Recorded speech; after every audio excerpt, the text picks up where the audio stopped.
Eso de que nos roben las horas de dormir y de descanso nos sienta muy bien. Pero bueno, ya vemos que estamos en la era de la tecnología. Ya casi nadie llega tarde a estos cultos. Yo recuerdo de pequeño que mucha gente llegaba tarde a estos cultos, porque no existían los teléfonos móviles que tenemos hoy que nos avisaban del cambio de hora de manera instantánea. Teníamos que cambiarlo nosotros antes de dormir y prepararlo para que nos avisara el despertador o el teléfono que en ese entonces pudiese haber. Hoy, gracias a Dios, hemos avanzado y ya no hay quien se escape. Hoy el teléfono no falla. Ha sonado a la hora que debía sonar y cuando me he despertado y he mirado el microondas en una hora menos. Digo, esto no puede ser. No podemos escapar, nos tienen atrapados. Pero gloria a Dios, aquí estamos a tiempo disfrutando de este culto para su gloria. Yo os invito a que abráis la Biblia por el Evangelio de Mateo, capítulo 28. Vamos a leer desde el versículo 16 hasta el final. Quiero dar también la bienvenida a Jessica. Bienvenida, la madre de Denise. Ella viene de la otra punta, de Punta Umbría, claro. Viene de lejos. Bienvenida, contento de tenerte entre nosotros. Mateo 28, la Gran Comisión. Yo recuerdo de niño que había un grupo, no sé quién lo pudo experimentar esto en sus iglesias de niño, había un grupo que se llamaba Embajadores del Rey. Ese grupo era un grupo que principalmente se caracterizaba por memorizar salmos como el Salmo 119 entero y demás. Eran muy estrictos en ese grupo y nos hacían memorizar textos como el de hoy, como la Gran Comisión, porque nosotros éramos embajadores en nombre de Cristo, 2 Corintios 5:20. Y ahí te tenías que poner enfrente de la iglesia, toda la iglesia, niños desde 5 hasta 15 años en fila con nuestras camisas, nuestro brazalete y nuestro escudo, pues éramos embajadores del reino y pronunciábamos versículos tras versículos, todo esto pasando el filtro del martes, la reunión de señoras, donde ellas decidían si estábamos preparados o no estábamos preparados. Si el martes los niños no se sabían los versículos, el domingo no aparecían por la iglesia. Lo siento, Titi, pero tú te quedaste algún domingo que otro rezagado. No, es broma. Era una experiencia muy bonita, pues nos ayudó a conocer textos como este y que se nos grabaran en nuestra memoria. Fijaos, cuando le pidieron a, no sé si lo voy a decir bien, a Karl Marx, todo el mundo conoce a Marx, el que hizo posible el marxismo, es un filósofo famoso alemán que promovió una lucha contra el capitalismo, pues cuando se le pidió a Marx que pronunciase unas últimas palabras antes de su muerte, unas últimas palabras antes de irse de este mundo, Marx dijo: las últimas palabras son para los tontos que no han dicho suficiente. Eso dijo Marx. Las últimas palabras son para los tontos que no han dicho suficiente. O sea, Marx creyó que había dicho todo lo que tenía que decir. Marx pensó que durante su vida había dicho todo lo que él quería, todo bueno y mucho. Y que aquellos que necesitaban decir algo al final de su vida es porque no lo habían expresado bien antes. Porque no lo habían dicho durante su tiempo. Evidentemente Marx se equivocó. ¿Por qué? Porque nadie ha hablado más y mejor que el Señor Jesucristo. Jamás. Ninguna de sus palabras se las llevó el viento. Ni las primeras ni las últimas. Todas tuvieron sentido. Todas tuvieron utilidad. Todas fueron valiosas y lo mejor de todo, hermanos, es que todas ellas son eternas. Aún perduran con la misma fuerza. Por eso, las últimas palabras de Jesús a sus discípulos cara a cara, recogidas en el Nuevo Testamento, las últimas palabras de Jesús dichas a sus discípulos después de morir, resucitar y antes de ascender a los cielos, las últimas palabras que recogen los evangelios de Jesús están lejos, muy lejos de ser las palabras de un tonto que no dijo suficiente. Hermanos, Mateo capítulo 28, del 16 al 20, no es el discurso de alguien que no sabe. Mateo 28, del 16 al 20, es el discurso de un rey. No de un discípulo, no de un lacayo, no de un embajador. Mateo 28 del 16 al 20 es el discurso de un rey dando la bienvenida a una nueva era, la llegada del reino. Son las palabras de un rey que ha vencido. Mateo 28 del 16 al 20 son las palabras de un rey victorioso, de un rey que ha conquistado, de un rey que ha ganado, que ha establecido su reino en la tierra y ahora quiere que los suyos vayan e inviten a todos a formar parte de ese reino. Son el discurso de un rey que proclama que todo el que quiera venir y unirse al reino es bienvenido. Esto fue lo que profetizó Daniel y que ha leído perfectamente para nosotros Jessica en el capítulo 7. Esto que vemos en Mateo capítulo 28 es lo que ya profetizó Daniel en el capítulo 7, versículo 14, donde leemos: y le fue dado dominio, gloria y reino, para que todos los pueblos, naciones y lenguas lo sirvieran. Su dominio es dominio eterno, que nunca pasará, y su reino es uno que nunca será destruido. Hermanos, a Jesús se le dio un reino eterno. Y aquí está el discurso del rey. Un reino que siempre fue suyo, evidentemente, como hijo de Dios. Un reino que siempre le ha pertenecido, pues Él es el Hijo de Dios, Dios Hijo, pero que ratificó que le pertenecía ganándolo como Dios encarnado. Como Dios Hijo siempre le ha pertenecido, pero aquí leemos cómo Él lo ratifica ganándolo como Dios encarnado. ¿Y cómo ganó ese Dios encarnado, ese Emmanuel, el reino? Pues nos lo dice Filipenses capítulo 2, versículo 6. Jesús, siendo en forma de Dios, no estimó el ser igual a Dios como cosa a que aferrarse, sino que se despojó a sí mismo.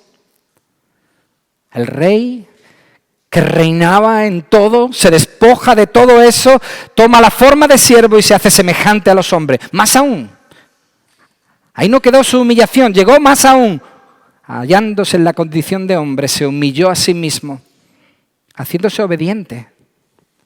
Dios obedeciendo, haciéndose obediente hasta la muerte y muerte de cruz. Por eso que hizo Jesús aquí entre nosotros, Dios, el Padre, también lo exaltó sobre todas las cosas y le dio un nombre que es sobre todo nombre, para que en el nombre de Jesús se doble toda rodilla de los que están en los cielos, en la tierra y debajo de la tierra, y toda lengua confiese que Jesucristo es el Señor, el dueño, el amo, el Rey, para gloria de Dios Padre.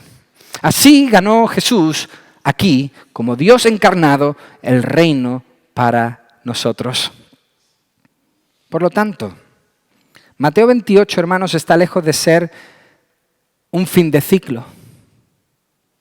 Mateo 28 está lejos de ser las palabras finales de alguien que vivió una buena vida. Es más bien el comienzo de lo que hoy vivimos y de lo que hoy disfrutamos. Eso es Mateo 28. No las palabras finales, sino las palabras iniciales, el comienzo de lo que tú y yo en Cristo hoy vivimos y disfrutamos. De hecho, en el momento exacto que ocurre lo que Mateo recoge aquí al final del capítulo 28, se cumple la promesa que Dios hizo justo al principio, al primero de todos, a Abraham.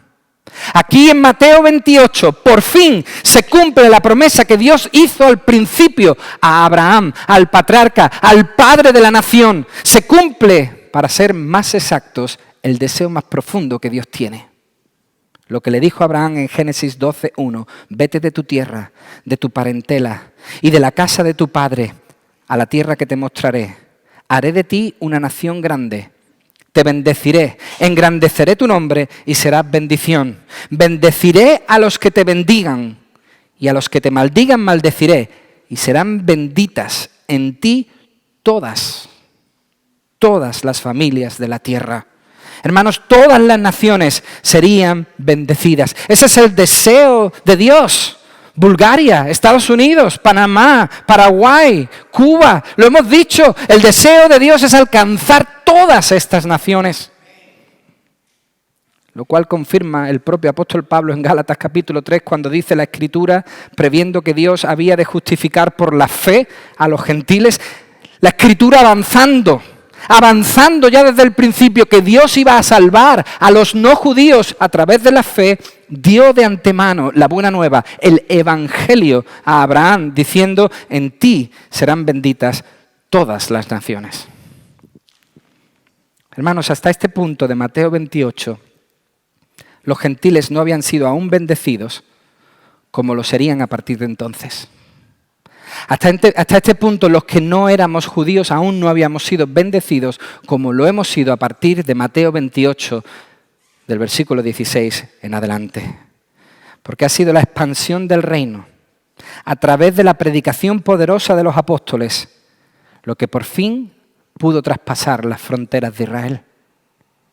Lo que por fin pudo avanzar más allá de lo que delimitaba al pueblo israelita, de tal forma que toda la tierra será llena del conocimiento de Dios. Toda entera. Hermanos, el Rey de Reyes, cuyo reinado es eterno, en Mateo 28 abre las puertas del reino. Las abre de par en par e invita a todas las naciones, a todos los pueblos, a todas las etnias, a que vengan y disfruten de las bendiciones del reino. Vamos a leerlo. Mateo 28, versículo 16. Dice, pero los 11 discípulos se fueron a Galilea, al monte donde Jesús les había ordenado. Cuando lo vieron, lo adoraron, aunque algunos dudaban. Jesús se acercó y les habló diciendo, toda potestad me es dada en el cielo y en la tierra. Por tanto, id y haced discípulos a todas las naciones, bautizándolos en el nombre del Padre, del Hijo y del Espíritu Santo, y enseñándoles que guarden todas las cosas que os he mandado. Y yo estoy con vosotros todos los días hasta el fin del mundo. Amén. Señor, queremos en esta mañana postrarnos ante ti porque tú eres el Rey. Lo hemos cantado, Señor, tú eres el Rey, no hay otro como tú. Tú estás sentado en el trono, nosotros somos tus súbditos, tus siervos. Nosotros somos los que te adoramos. Nosotros somos los que nos humillamos delante de tu presencia y damos gracias por haber sido salvados por tu gracia. Hoy delante del Rey nos humillamos nuevamente. Ante las palabras del Rey, ante el discurso del Rey, nosotros hoy ponemos atención. Este es un discurso, Señor, que ha cambiado toda la humanidad. Y yo te doy gracias por él. Y te pido, Señor, que el mismo sentir que tú tuviste entregando estas palabras, hoy se apodere de nosotros. Señor, que el mismo pesar, la misma carga que tú sentías diciendo estas palabras sean hoy las nuestras. Esa misma carga hoy sea compartida por nosotros y podamos ser inspirados para poder seguir avanzando la obra de tu reino. Inspíranos, Señor, por tu palabra. Te lo pido en el nombre de Jesús. Amén. Amén. Hermanos, lo que acabamos de leer no es el estatuto de una buena organización misionera, aunque lo podría ser. Pero no es eso, es mucho más que eso. Hermanos, lo que acabamos de leer es el plan de Dios para alcanzar, para salvar, para redimir, para perdonar a las naciones. Un plan divinamente pensado. No un plan casual, no un plan de última hora, sino un plan divinamente pensado y orquestado, desarrollado antes de la fundación del mundo. Un plan que viene de la mente más sublime, más maravillosa, más profunda, que ningún ser humano jamás será capaz de comprender, ni aquí ni en toda la eternidad. Un plan que viene del omnisciente Dios, un plan sin fallo, sin error, sin necesidad de añadirle nada, sin necesidad de quitarle nada, un plan que no necesita renove, un plan eficaz, un plan certero, un plan exacto. Este es el plan perfecto de Dios para salvar al mundo. Dice el versículo 16 que Jesús ordenó, después de su resurrección, que sus discípulos, aquellos que pertenecían a los 12, fueran a encontrarse con él en Galilea. No sé si os acordáis que las mujeres fueron las primeras que se encontraron con Jesús después de resucitar. Y al reconocerle, Jesús les dice, hey, ahora id a mis discípulos y decidles que se vean conmigo en este monte de Galilea. O sea, que al igual que Dios hizo con Jonás, ¿os acordáis? Lo acabamos de ver en el estudio de Jonás. Al igual que Dios hizo con Jonás, designando una tormenta, un pez, un gusano, un sol fuerte, un viento caluroso. Al igual que hizo Dios con Jonás, designando, manejando todas estas cosas, Jesús hace aquí con sus discípulos. Jesús designa, elige un sitio, prepara un lugar concreto. Nada es casual, hermanos. Todo forma parte del plan divino, del plan perfecto. Pero si estaban en Jerusalén, la pregunta es, ¿por qué viajar hasta Galilea? Si ya estaban todos allí en Jerusalén, ¿por qué no reunirse con ellos en Jerusalén? ¿Por qué ir a Galilea? ¿No hubiese sido más conveniente para todos reunirse donde estaban? Pues no. Así pensaríamos nosotros. Ese sería nuestro plan. Hoy donde todo es ahorrar tiempo, como sea, hubiésemos decidido, ¿dónde estáis? Allí, pues allí os vemos. Ese sería nuestro plan, pero no el plan de Dios. Jesús les dice que vayan a Galilea, porque en Galilea fue donde todo empezó. En Galilea fue donde todo comenzó. Allí en Galilea fue donde comenzó el ministerio público del Señor Jesucristo, nos dice Lucas capítulo 4. Allí en Galilea fue donde se demostró por primera vez el poder sobrenatural del Señor Jesucristo, donde hizo su primer milagro en Caná de Galilea. Jesús les pide que vayan allí donde todo empezó, pero más aún,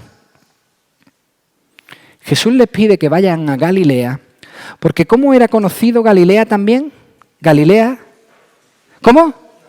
Galilea de los gentiles. ¿Cómo? ¿Habéis pensado eso alguna vez? Galilea de los gentiles. Eso dice el profeta Isaías en el capítulo 9, lo cual recoge también Mateo en su Evangelio en el capítulo 4.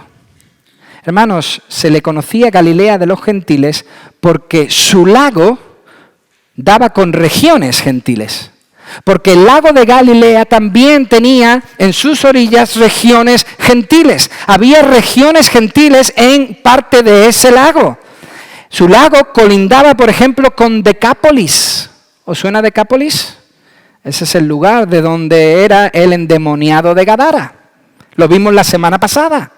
¿Os acordáis que el endemoniado, después de haber sido transformado por el misionero Jesucristo, dice, déjame que vaya contigo? Y Jesús le dice, no quiero que seas un misionero, quiero que seas un evangelista. Ve y dile a los tuyos lo que ha pasado. ¿Y a dónde va él? A las ciudades de Decápolis. Lo vimos la semana pasada en Marcos capítulo 5. O sea, Decápolis son 10 ciudades griegas, 10 ciudades gentiles. Pues bien, Jesús les lleva al punto de partida. Jesús les lleva a un monte junto al lago de Galilea, porque quiere ponerles justo enfrente de los gentiles. Jesús les lleva a un lugar donde puedan ver a los gentiles. Es como si el Señor Jesús viniese hoy y nos llevase a todos nosotros a las orillas de Algeciras, en un día soleado y claro, y nos pusiese frente a África. O como si nos subiesen ahí a la Capitana, aquí en el Rincón de la Victoria, en un día muy, muy claro, pudiésemos ver África y el Señor nos pusiese delante de ese lugar. Hermanos, lo que está haciendo Jesús es ponerles delante de la misión. No elige Galilea por casualidad. No elige Galilea porque ellos conocían la zona, no. Los elige porque era un lugar estratégico, una imagen perfecta de lo que venía, una enseñanza directa de que ahora debían continuar lo que Él comenzó, pero mucho más allá. Me imagino al Señor Jesús en ese monte hablándoles y diciéndoles, esas son las naciones. Nosotros hemos estado aquí, pero esas que veis ahí son las que ahora debemos alcanzar. ¿Por qué? Porque, hermanos, ya lo dijo Jesús antes de morir, Jerusalén iba a ser completamente destruida. La nación iba a desaparecer. Y eso fue lo que ocurrió en el 70 después de Cristo. La nación desapareció, no iba a quedar piedra sobre piedra. La página de Jerusalén estaba a punto de pasar. Ahora el trabajo de Dios sería a las naciones. Pero mucho cuidado. Jesús en Mateo 28 no le está cerrando la puerta a los judíos, sino que lo que está haciendo es abrírsela a los gentiles. Dios no ha terminado con los judíos, Dios no ha terminado con nadie, Dios acepta a todos los que hoy reciban a su Hijo Jesucristo, pero aquí vemos cómo le abre la puerta a los gentiles. Ahora, gloria a Dios, los perros podemos comer carne, y no solo migajas. Hoy, gloria a Dios, no necesitamos mendigar por migajas. Hoy para nosotros hay carne sólida. Y dice el versículo 17 que cuando le ven llegar, cuando Jesús resucitado se acerca, dice el versículo 17 que le adoraron. Qué bueno. Esto significa literalmente que se postraron delante de Él, se echaron sobre sus rodillas. En definitiva, estaban diciendo, ¿quién es este?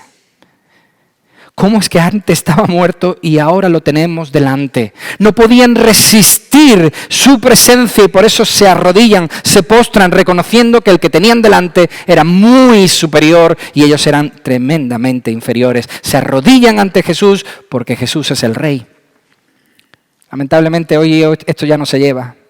El saludo al Rey ya se ha perdido. Hoy se anda delante del Rey, no pasa nada. Y si es necesario, se mueve un poquito así la bandera y que la bandera desaparezca. Hoy ya no se lleva eso de postrarse ante esos símbolos y ante estas personas. Pero los discípulos ven llegar a Jesús, saben que es superior, que es sublime y se postran, le adoran. Aunque algunos, dice el versículo 17, dudaban. ¿Qué quiere decir eso? Pues hermanos, mucho cuidado. Lo que quiere decir es que algunos vacilaban. O sea, sus pies aún no estaban firmes, aún asimilaban lo que había ocurrido con Jesús. No es que dudasen de Él, no es que estuviesen diciendo, ¿será un fantasma? ¿Un holograma? ¿Será de verdad, de mentira? No dudaban de Él, ni tampoco dudaban de lo que pasó. Ellos sabían que Jesús murió y que Jesús resucitó, sino que estaban intentando procesar en sus mentes este nuevo entendimiento acerca de la persona de Cristo. Para que lo entendamos bien, todo lo que habían oído, todo lo que habían visto, todo lo que habían experimentado, que era muchísimo, se quedaba cortísimo, con lo que había pasado hace días con Jesús en Jerusalén. Estaban intentando asimilar que ese que conocían había muerto y ahora vive. Eso es lo que estaban haciendo los discípulos. Estaban dando un paso más allá en el conocimiento de Dios. Y eso nos ocurre a nosotros. Cuando conocemos algo más acerca de Dios, nos quedamos como temblando, como diciendo, ¿esto qué es? Esto no lo sabía, esto no lo había experimentado yo. Esto nunca lo había vivido. Y eso es lo que están ellos ahí en el monte adorándole y diciéndole, ¿no lo entendemos? ¿Cómo puede ser? Por eso dice el texto en el versículo 18 que Jesús se acerca. Por eso Jesús se acerca, no solo llega, sino que se acerca a ellos y les habla. Qué bueno, la Reina Valera como hace énfasis en él hablando, dice que se acercó y les habló diciendo. Habló diciendo. ¿Por qué? Porque lo que quería era quitar todos sus temores. Quería quitar todas sus angustias. Y en eso, el más experto, el profesional, es nuestro Dios. Dice el Salmo 34, versículo 6, este pobre clamó y el Señor le oyó y le salvó de todas sus angustias. El Señor es un experto en esto y sabe que están angustiados, sabe que están temerosos, sabe que no entienden, se acerca y les habla.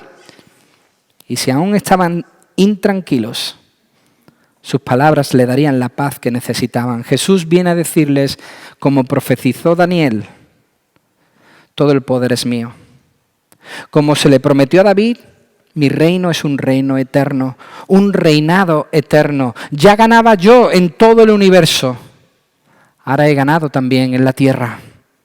Parecía que aquí dominaba el diablo, pero no, el imperio contraataca. Y ahora es mi imperio el que ha vencido al suyo. Sí, hermanos, porque para esto también vino el Señor Jesucristo. Eso dice Juan en el 1 de Juan capítulo 3, versículo 8. Para esto apareció el Hijo de Dios, para deshacer las obras del diablo, para quitarle todo dominio, todo poder. Para eso he venido yo. Mi parte humana también ha vencido aquí en la tierra. Soy el Rey, no hay duda. Hermanos, lo que Jesús le está diciendo a sus discípulos es algo grandioso. Jesús está garantizando el poder del plan. Jesús les está diciendo que su plan es muy poderoso, invencible, porque todo el poder es suyo. Porque el que ha generado el plan tiene todo el poder. Ese plan no iba a fallar y la prueba es que hoy nosotros estamos aquí. Y continúa diciendo, versículo 19, id. Yo tengo todo el poder, yo os envío, id. Más concretamente, id significa ahora que vais fuera, ahora que vais a salir fuera, ahora que vais a ciudades como esas de Decápolis, ahora que vais a ir a todas las naciones, haced discípulos. Ahora que vais a las naciones debéis hacer discípulos. ¿Cómo se hacen discípulos? Pues igual que Jesús hizo con ellos. No hay que inventarse nada. Simplemente hay que hacer lo que Jesús hizo con los suyos.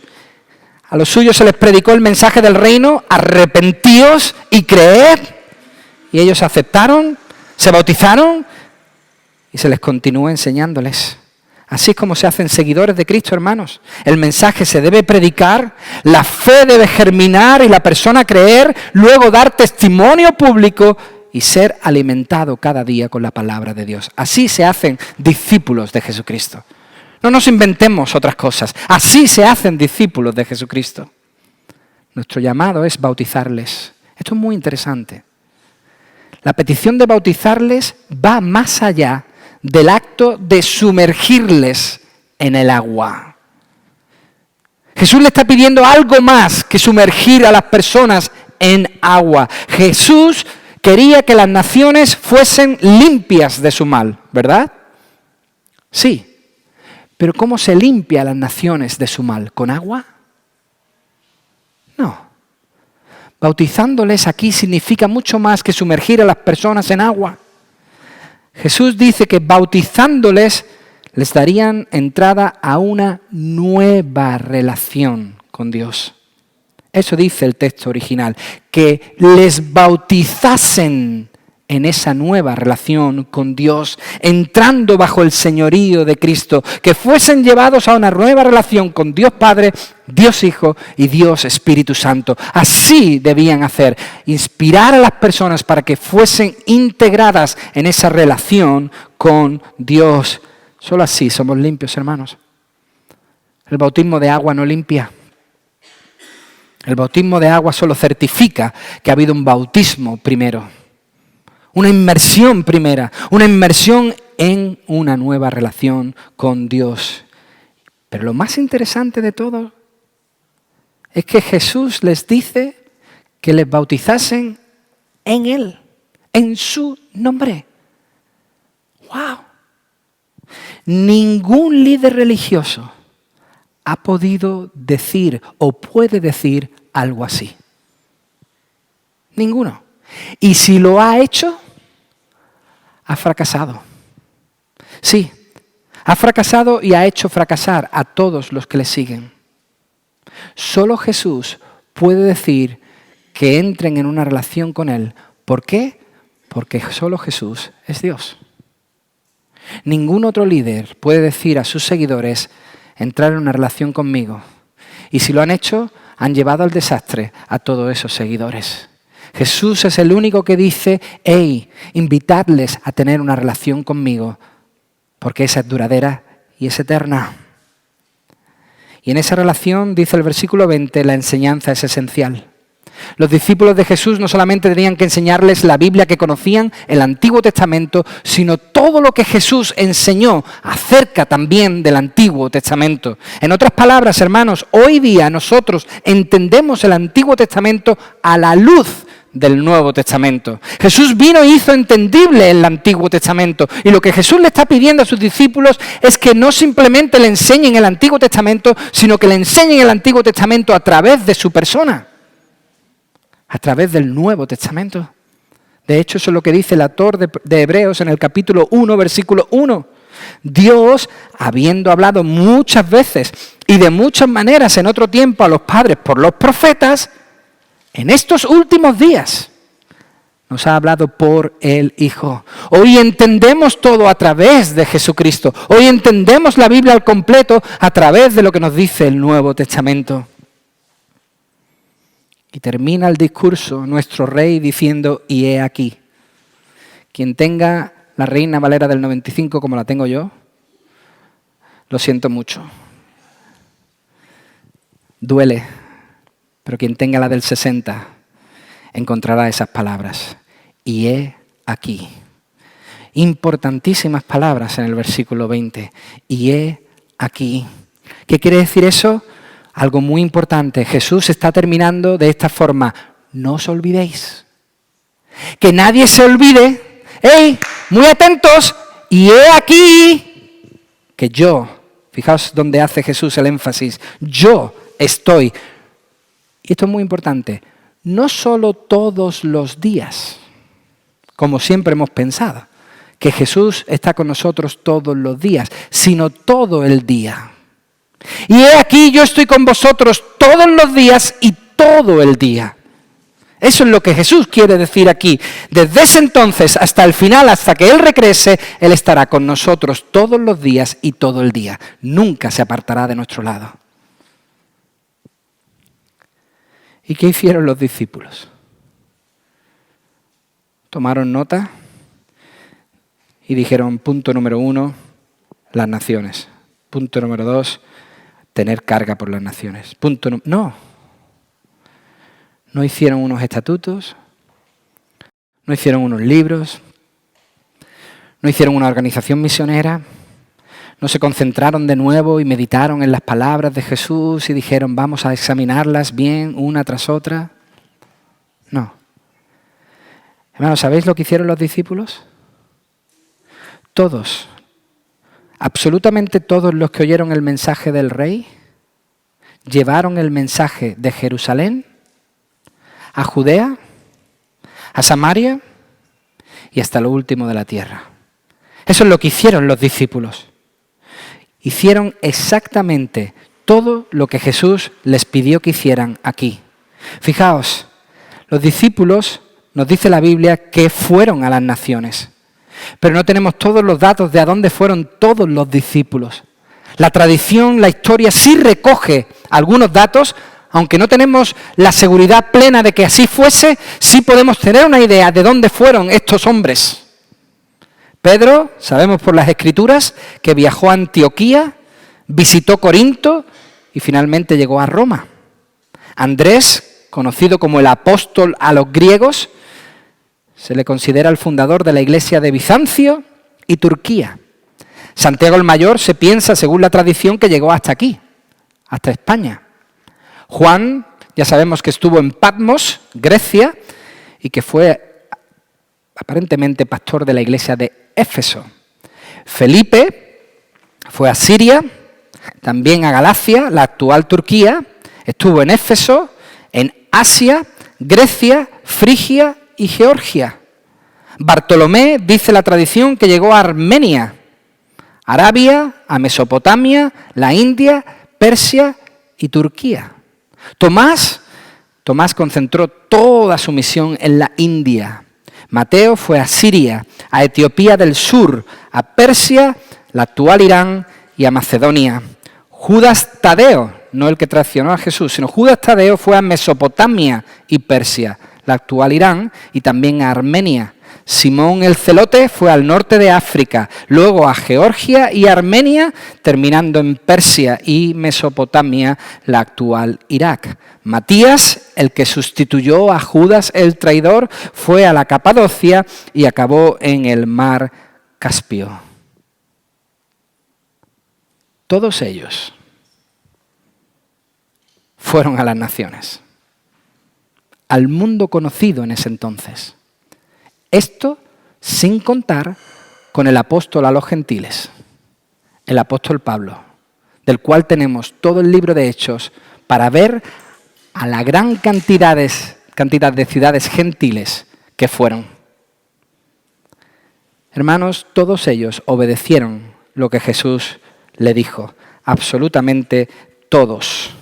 Los apóstoles respetaron las órdenes de Jesús, la entendieron y vieron que era necesaria.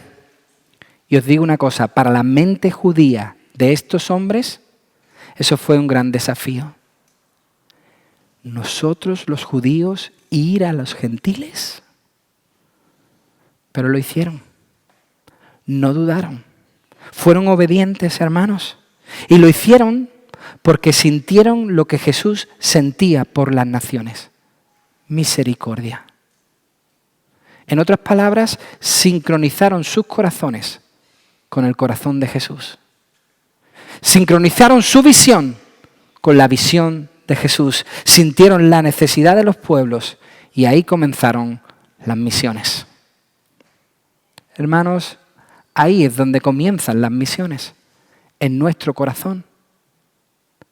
Cuando nuestro corazón se sincroniza con el corazón de Cristo y entiende que Cristo, que Dios quiere alcanzar a las misiones, a las naciones, como leemos en Mateo 28, entonces ahí comienza un deseo por alcanzar a este mundo.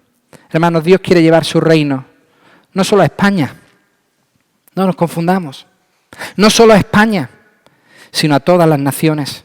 El Evangelio, hermanos, no es solo nuestro, como tampoco era exclusivo de los judíos. Era primeramente para el judío, pero no exclusivo para el judío. El Evangelio no es para España exclusivamente. El Evangelio es para todas las naciones. Hermanos, tenemos que ver la necesidad. Tenemos que pedirle al Señor que nos lleve a ese monte donde podamos ver a las naciones con los mismos ojos que las ve Jesús. Nos tiene que llevar a ese lugar donde nosotros podamos entender que esas personas, esos pueblos, esas etnias necesitan el Evangelio. Gracias a Dios existen estudios, existe tecnología que nos coloca ya sobre ese monte.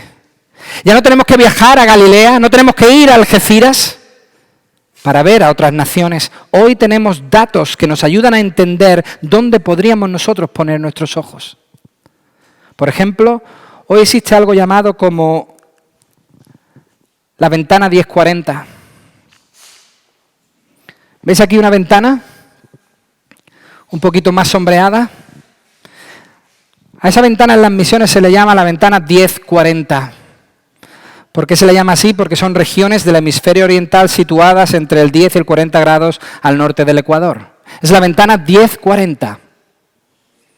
¿Qué hay en esas zonas? ¿Qué hay en esas naciones? ¿Qué hay en esos pueblos? Pues principalmente pobreza, hambre, enfermedad, peligros, pero sobre todas las cosas hay ausencia de adoradores. No existen adoradores. No existen personas que adoren al Dios verdadero. Ya que mi suegro ha comenzado eso de las preguntas esta mañana, voy a tomar ahí el relevo y vamos a terminar nuestro culto con unas preguntas muy sencillas. Si queréis podéis levantar la mano, si no queréis podéis afirmar con la cabeza, pero son preguntas muy sencillas, hermanos. Primera pregunta, ¿quién duerme sobre un colchón todas las noches?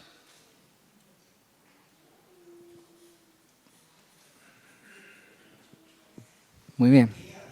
De IKEA además. ¿Quién come más de 2 veces al día y si no lo hace es por decisión propia?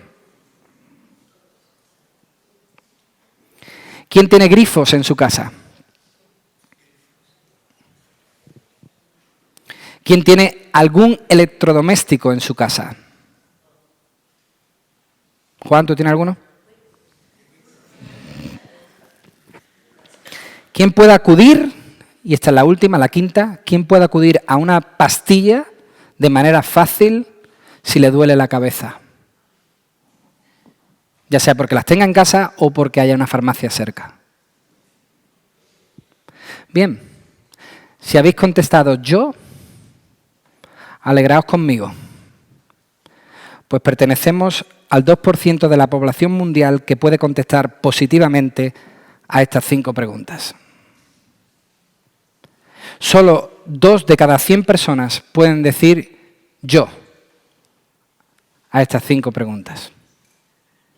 Muchos de esos 98 restantes están ahí, en esa ventana 1040. Hoy, hermanos, nos subimos al monte de Galilea y Jesús nos dice, id a las naciones. Ahí están. Pero quiero deciros una cosa. ¿Están las misiones para resolver esas necesidades de hambre, enfermedad y sed? Pues no principalmente. Las misiones no se establecieron principalmente para cubrir las necesidades de hambre, sed o enfermedad. Esas necesidades podrán ser resueltas una vez que sea reconocido Jesús como el Rey en todas esas zonas. Ahí es cuando las necesidades serán resueltas.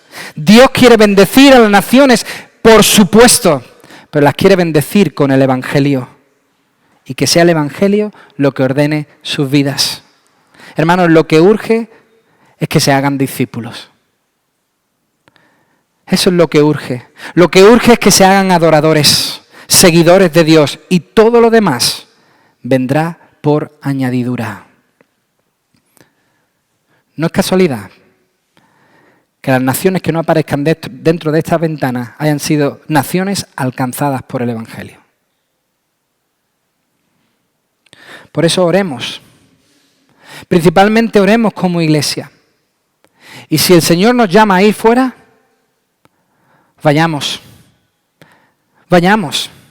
Prediquemos el Evangelio en alguno de estos lugares si Dios quiere. Porque, hermanos, así seremos bendecidos. No se nos olvide. Así seremos bendecidos.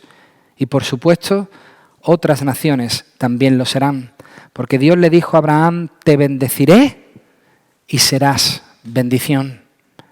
La bendición va en 2 direcciones.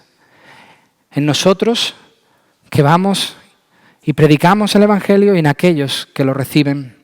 Así ha pasado en naciones importantes como Inglaterra.